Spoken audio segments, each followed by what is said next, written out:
وَإِذَا سَأَلَكَ عِبَادِي عَنِّي فَإِنِّي قَرِيبٌ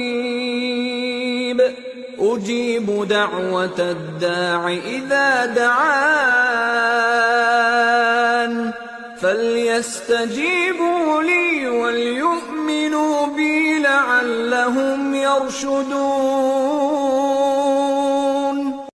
ازيكم؟ وده فلوج يوم في حياتي، وده مش يوم، ده يومين. الفلوج النهاردة حماسي جدا ومليان تفاصيل حلوة كتير. تابعوا معايا الفيديو، ولو عجبك الفيديو اعملي لايك واكتبي كومنت حلو زي كده يشجعنا للي جاي. ده كان يوم الخميس. صحيت كده، فطرت، عملت ايس كوفي، وكان متفضل رغيف حواوشي فسخنته في الاير فراير وفطرت بيه. يوم الخميس ما عملتش حاجات كتير، كنت مركزة بس ان انا اعمل لهم الغدا، لان معايا البيبي بيزهقني وبيفضل يعيط ومش بعرف اعمل منه اي حاجة. لو عندكم خطة تعرفوا تسكتوا بيها البيبي ياريت تكتبولي في الكومنت علشان تساعدني شوية. قعدت بقى في الهدوء ده، كنت نزلت الاولاد للدروس والبيبي نايم، فقعدت افطر واطمن على الزرعات بتوعي اللي انا مش عارفه اهتم بيهم خالص الفتره دي. بعد ما فطرت دخلت على المطبخ علشان اعمل الغدا بتاع يوم الخميس. حطيت اللحمه كده تتشوح، وبعد اللحمه ما بتتشوح وتاخد لون من الناحيتين بنزل عليها بميه سخنه، وبحط بصل وطماطم. اول حاجة برضو بعملها بعد اللحمة وهي بتستوي، بقلب الرز وبسوي الرز عندي. بعد كده بعمل الخضار. انا بحاول اسهل على نفسي لو حاجة هتخلص بسرعة بعملها، او حاجة ينفع تتعمل جنب حاجة بعملها وبركنها. وبعدين بسخن بقى عندي الاير فراير، بسخن فيها عادي، بسخن في البوتاجاز عادي. وطبعا الايس كوفي اللي بيفضل معانا اليوم كله في ايدينا مش عارفين نشرب. طول ما انا بعمل الاكل بقى بحاول ان انا احافظ على نظافة المطبخ حواليا، ما افضلش اركن في حاجات ولا اشغل الرخامة ولا الحوض ولا الكلام ده كله. بغسل اي حاجة بتتوسخ مني اول باول. بس كده يا ولاد، وده كان غدانا يوم الخميس.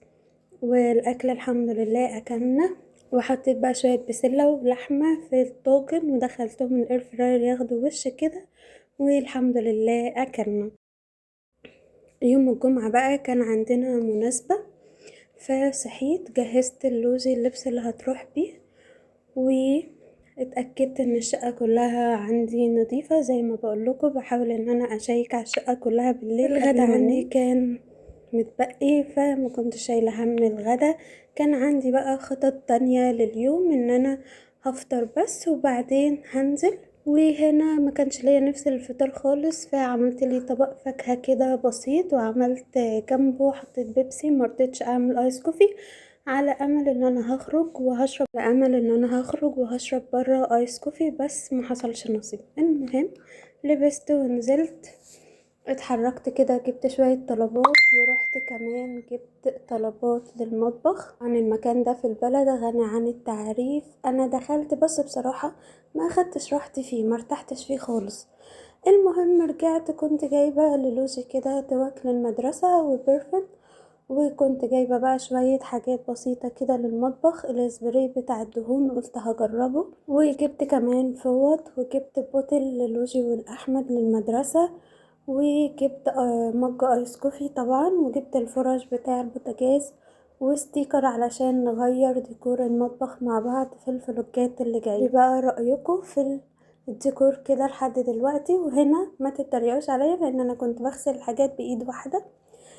يلا مش قولولي بقى رأيكم في المشتريات وعجبتكم ولا لأ، ولو في مكان مفضل ليكم بتشتروا منه هنا عندنا في البلد ياريت تكتبولي اسمه في الكومنت، علشان انا قررت ان انا كل فترة كده هشتري حاجة للمطبخ. وده كان الديكور في الاخر. بس كده يا ولاد يكون يومنا خلص. اشوفكم في فيديو جديد، ومع السلامة.